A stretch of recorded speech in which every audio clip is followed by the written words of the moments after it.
Hello friends, hope you are all doing swell. Today just wanted to bring to you a reading for the new moon in Sagittarius, which is coming up. What we might feel and vibe with on that day. Let me just put this out of the direction of the air. But yeah, go ahead, feel free to close your eyes, take a few deep breaths. Settle into your space wherever you are, or just be present in your moment if you are listening to this while you're doing things. Just trying to light my Palo Santo. But even thinking of what you might want to release on the 14th and what you might want to cultivate moving forward as you move into the energy through the end of the month into the full moon at the end of the month. Ooh. Sending you some good vibes over there. I'm going to cleanse the deck even though I've already pulled some of the cards because I did start a little video.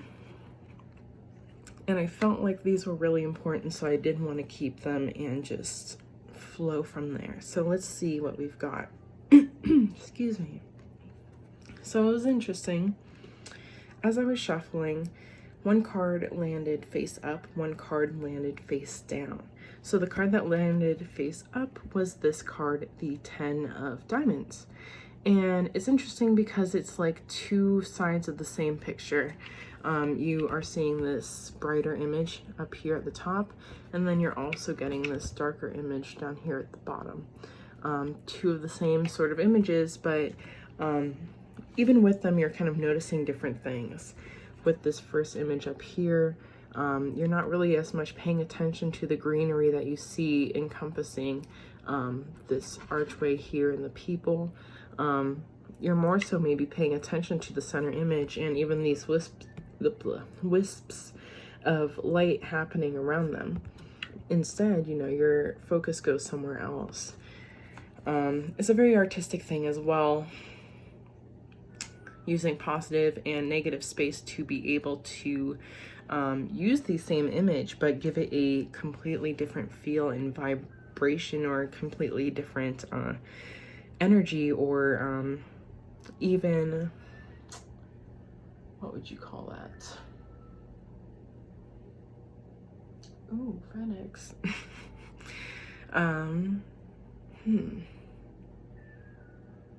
First impression is the word I was thinking of. I was like, I really want to find that word. But yeah, first impression, it might be completely different.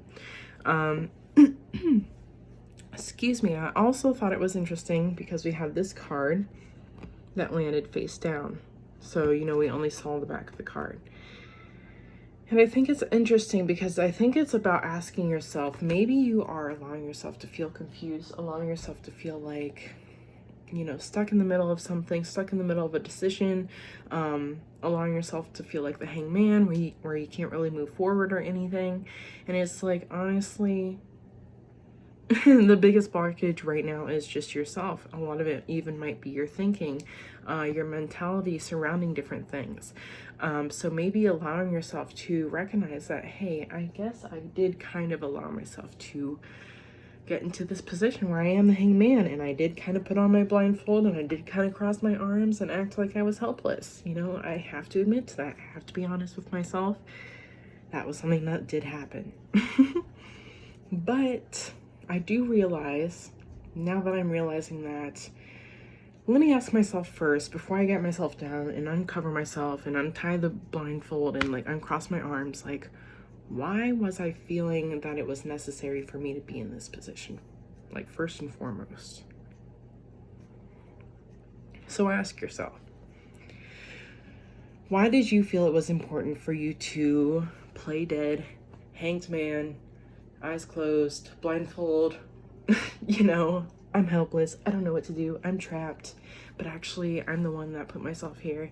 It reminds me of Fargo, since I just watched that recently, where the main character basically kills his wife, and you know, he doesn't know what to do, and like a cop comes, and a cop is in his house because I think they're friends, and he looks in the basement and sees his wife.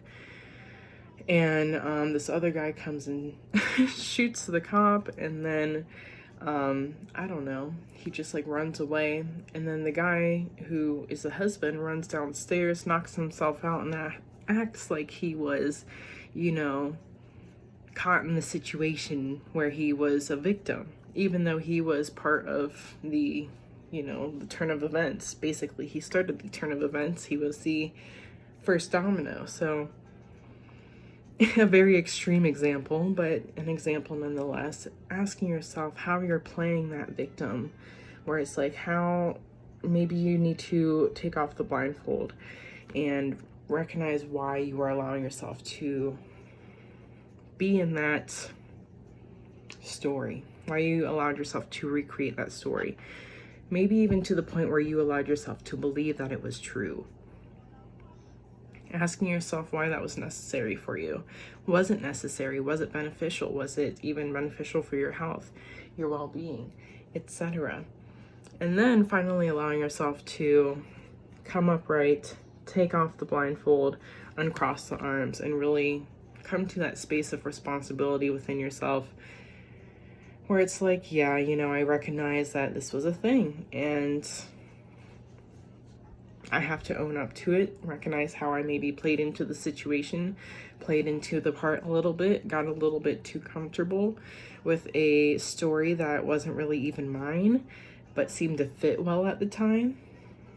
And then really asking yourself, after you come out of that character, how do you need to set the stage? How do you have to recreate your story? Maybe you were living here, where things just really seemed really bleak at times. And it was like you were playing the part, and it was cute and fun for a while, but, you know, it just wasn't you, and it never was. And you tried to make it seem like you had all of these warm little things happening around you, but it was like it could never really warm this part within yourself that really felt like, you know, it could be comfortable and feel comfortable within its present moment. It was always like kind of searching for the next moment because there was just this overall uncomfortability with being in the present. Because it wasn't like, it was like you were maybe adopting something that you never really wanted in the first place, but it just sounded good and people told you that's what you were supposed to do, or, you know, you maybe wanted to appease family members or whatever the case might have been. But it's like possibly recognizing how you need to recreate that story and how you need to kind of create your own little tornado in order to recreate that story and shift it into a completely different reality. And possibly even adopting that reality means adopting a different way of being, thinking, moving and shifting your energy. You can't really expect changes to happen in yourself to be able to sink into something different without allowing yourself to really put energy into making that change. If you're doing the same things, still eating the same food, still practicing the same exercises and everything, you know, you're never really like, your body's going to start to get used to those exercises and they're going to become easy. And then it's just like, how do you continue to push yourself in the right direction? Which that direction isn't necessarily, I won't say right or wrong, but in the direction of growth. How are you going to push yourself there? Instead of allowing yourself to just kind of be present and okay. I mean, it's good to be present and okay. I guess I would say, instead of pretending that you're being present and happy and okay, when really you have to recognize that you continued when you were in this place to just look towards the future. So you were never really present in the first place. So it's learning what that present really is, what it really looks like and feels like for you, and allowing yourself to adopt that, whatever that is. So I'm going to pull a couple cards. Excuse me. Just wanted to hear a different vibe here, sorry. Okay. Spirits do come through music, so I want to make sure they're right for what I'm doing. A few more cards on what we might feel on this new moon. New moons often have to do with us releasing. Not every full new moon is maybe energy for you specifically to manifest. I'd say that they're really good introspective times, and there might be possibly better times if you want to check your birth chart. If you are into astrology, there are always better, not always, but there are some better times for you specifically to manifest. Not every full or new moon might be high tide for you to make your manifestations. So just be aware of that. But they are always, I believe, a time for introspection, which is a big part of the magical process anyways. You really have to allow yourself to be present within your journey and allow yourself to dive deep into the depths of those waters that feel and seem scary, and be able to pull revelations out of those waters so that you can really allow yourself to grow moving forward into the future. Shadow work is a very necessary part of all of the work. I'm not a very love and light person, because I am definitely love and I am definitely light, but I am not someone who would spiritually bypass or not take responsibility for spiritual lessons that I may have to learn. And sometimes learning those lessons means going into the depths, into the waters, into the deepest part of the ocean, and seeing all those weird, strange sea creatures within yourself and making friends with them.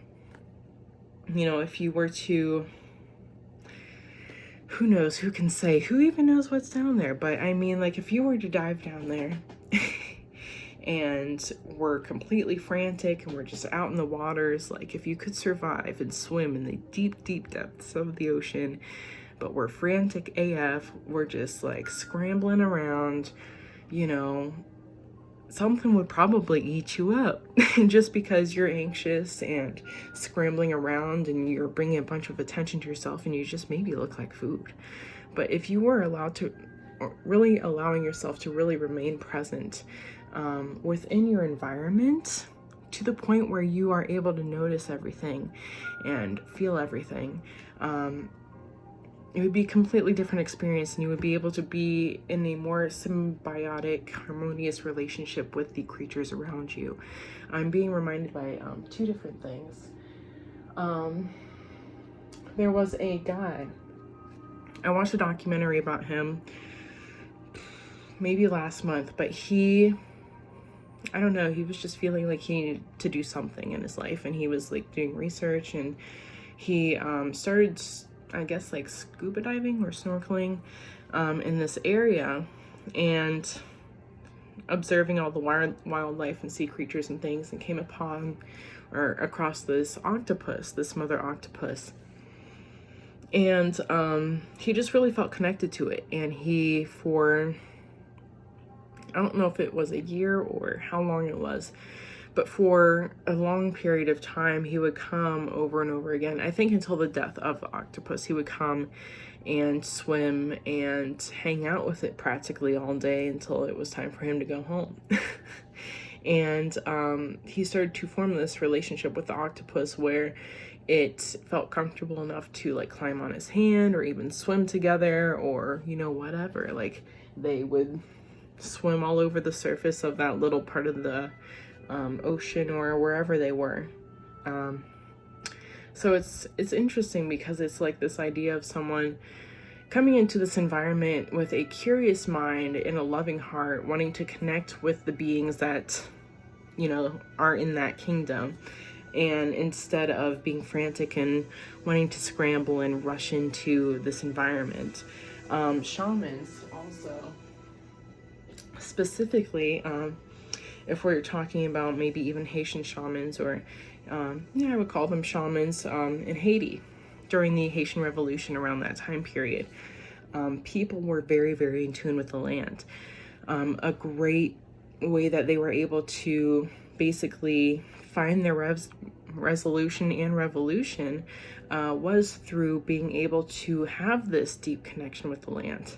And so I remember specifically they were talking about in this documentary, 1804, I believe, they were talking about how the people, I guess, they would all convene, or at one point would all convene in this area where it was like swampy and there were crocodiles or alligators, one or the other, and you know, very unsafe.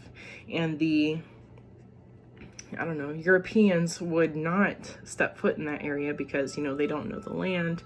They sure enough would get eaten up or something, and they would be frantic. So it would not be a good environment for them. As opposed to the people of the land, who were more like shamans and very connected to the earth and the animals and beings around it. They basically utilized that as a natural protection for themselves, allowing themselves to be and feel safe within the swamp area because they knew the animals, they had a relationship, they were able to, I mean, live, coexist without killing each other. And it was beneficial for the Haitians and people in that area because they were able to have this natural protection around them because of the crocodiles. And so, you know, the Europeans tried to step in, they'd be SOL practically. So I forget my starting point, but I felt it was super important to mention those two little story things. So I'm sure it all makes sense because I was like, yeah, I gotta mention these even if I don't remember where I went from here. So last card, I think I'm just gonna, they were like, nope, I'm just gonna. So thank you for giving me the other card. So here we have 2 9s, interestingly enough. We've got the 9 of Cups. And we also have the 9 of Wands. And I think it's interesting because it's the same thing where it's like 2 perspectives. These 2 ladies here, or people, could be very much the same person. Just looking through a different lens, like we were talking about. So it's funny because we have the same colors here too.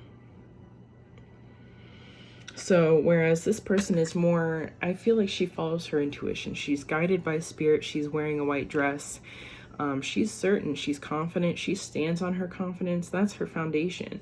Her communication, her way and ability to think and formulate and communicate either with the universe or communicate her ideas, etc. It has created like a, almost like a force around her for her to set her blessings on.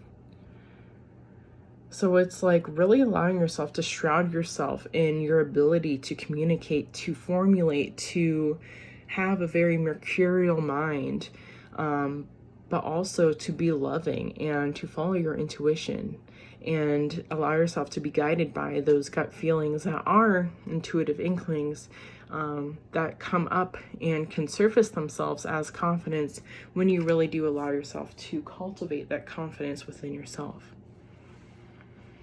So we have that image as opposed to this person who I feel is someone who went through something, who maybe even has their defenses up, and it might even surface as like this very almost Marsy sort of fiery Aries energy, where it's like someone who's just like always on the defense because it's like they've been hurt and they've been through so much, and it's like they can't put their wand down or their they can't put their wand down or their sword down, and it's like they feel like they have to have their porcupine,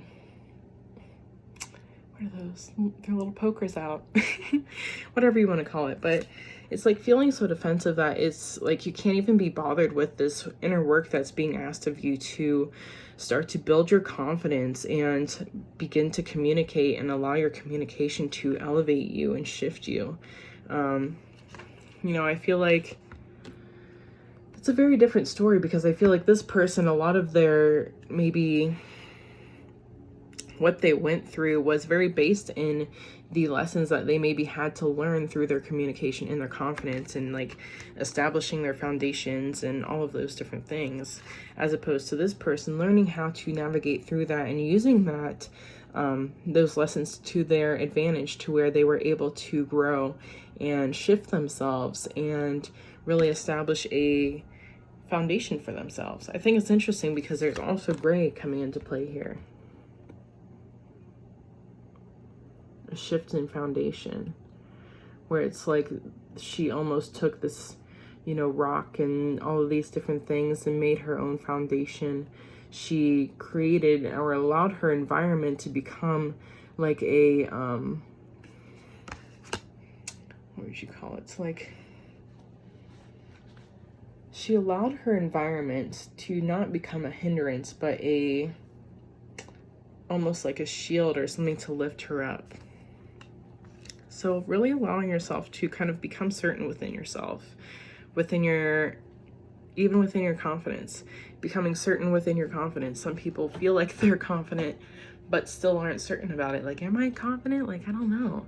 Is this confidence, or am I just being conceited, or whatever the case is? You know, they feel like they're confident, but they're not really sure. And it's like really allowing yourself to step out of this trope of the wounded, beaten up, tired, exhausted warrior, and allowing yourself to step into this person that you know you are, not continuously just like this wounded, beaten up, always having to fight person. If you're always there, your nervous system is always going to be on 10. And then you might even develop these physical issues within your body because your body feels like it's always in fighting mode. And so it's like creating all of these things within the body where it's like fighting itself and creating issues, etc. Again, read the book Becoming Supernatural if you want to know the scientific part behind that. I'm not very good at like, here's the data and remembering all the data, because I've never been that person.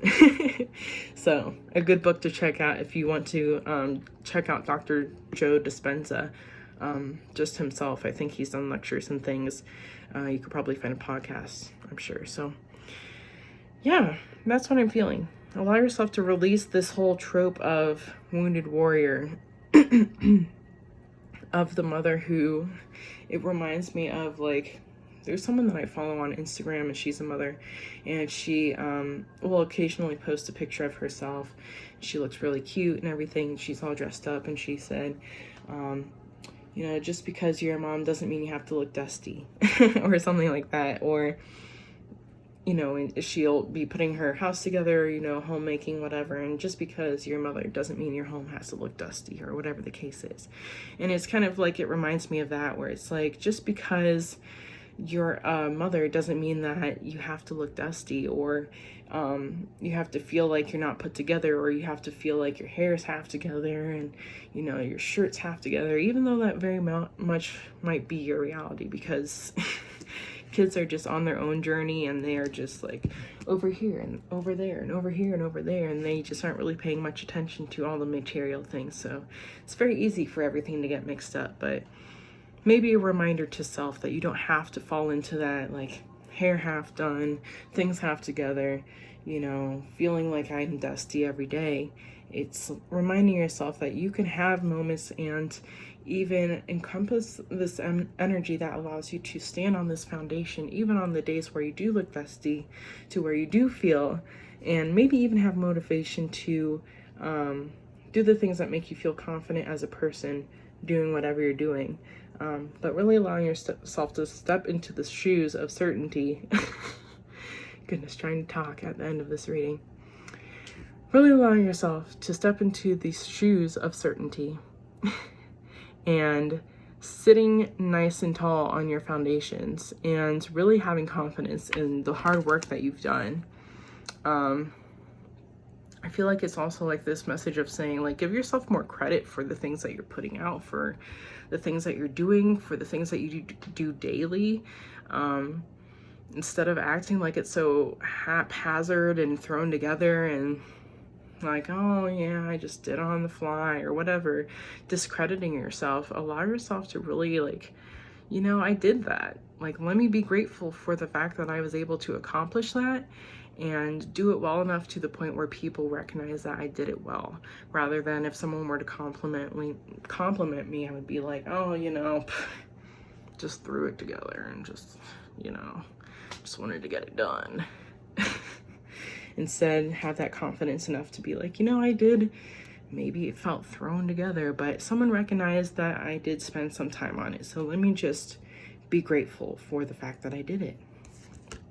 So I'm gonna pull 3 cards from the Rebel deck and end it out. Sorry, my lips are chapped, so if I'm licking my lips a lot, I'm like looking for my chapstick at the moment as I'm doing this. All right.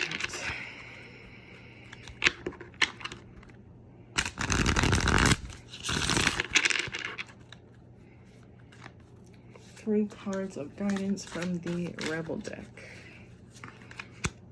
Let's see. 2. So there are explicit words in these cards. I will be reading them. If you are offended, I'm sorry. They're just words. That's how I see them. So, time to let go. Move the fuck on. Now is not the fucking time. Whatever you are thinking about, don't do it. Stop texting, stop stalking, stop checking on that person, just fucking stop. Spend your time on someone worth it. Don't waste time on ridiculousness. So all of these cards, interestingly enough, are like, it's time to let go. If you're thinking about someone in the past that you want to text, or if someone is coming up from the past that might be wanting to get in contact with you, don't do it. Don't even think about it. There are often twin flames that disguise themselves as twin flames. I personally have tried to release all of those labels of twin flame and soulmate and etc., etc., etc. I feel like we get our heads so wrapped around these concepts that we even like look into them and see all these rules and guidelines of things to look out for, that we even inhibit the universe from providing us with something that might be really, really aligned, because we have our heart and mind set on seeing only these few set things within a little list and aren't really allowing ourselves to be more expansive to more opportunities. So I feel like if that's you, if that's someone that's like holding on to this person who you think's a twin flame, or holding on to this idea of a twin flame, or any of those tropes, archetypes, names, labels, things, I feel like it's time to let go of them. I think it's time to, if someone continuously feels like they can come back in and out of your life and, you know, have no say about it, and it's just like the door's always open, if someone's trying to do that once again, I think it's, you know, this is the message here. Don't do it. I think it's time to just be like, you know what? I've let you come in and out enough. And I think I value myself, my time, and my energy more now to know that it should no longer be wasted on me leaving a door open for the same thing, the same cycle. So let go of the cycle. Whatever you're thinking about, whoever you're thinking about letting back in, even if they're telling you all the sweet nothings and everything else, really use your intuition. Really use your intuition. And if there's someone that you're kind of like continuously checking up on, and or even like trying to text or put energy into or whatever, or even feeling like, oh, they'll come back, I know they'll come back, I think it's maybe time to release it. Spend your time on someone worth it. First of all, that person is you. And then maybe someone else that you may meet. Don't waste it on ridiculousness. If someone is continuously wasting your time, dicking you around, not lack for a better word, you know, messing with your emotions, playing with the forces, you know, whatever the case is, acting like they're interested and then really just presenting like, you know, you start to see like, oh, it's for their own benefit somehow. We're over it. We're done. We're finished. So let go of it. Time to let go. Hopefully that resonated with you all. I'm sending you all the love though. Allow yourself to just release it all. I do need to still do the meditation, which I think is going to be so important and really good for this.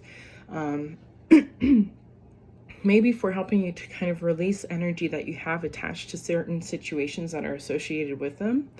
But the way that it goes, it's a recapitulation meditation where you basically are bringing up memories, your most recent first. You're bringing up that memory, you're watching it from beginning to finish. You're watching that same memory from finish to beginning. Then you take that same memory, you're watching it beginning to finish, but watching the color shift from color to black and white, and then finish to beginning. And then you continue to do so until you no longer feel any emotions towards that memory, and maybe even start to forget about it. So maybe something that you guys could try on your own if you would like to research it. But definitely something that I will be presenting on my Patreon group soon. So I will talk to you all later, and thank you.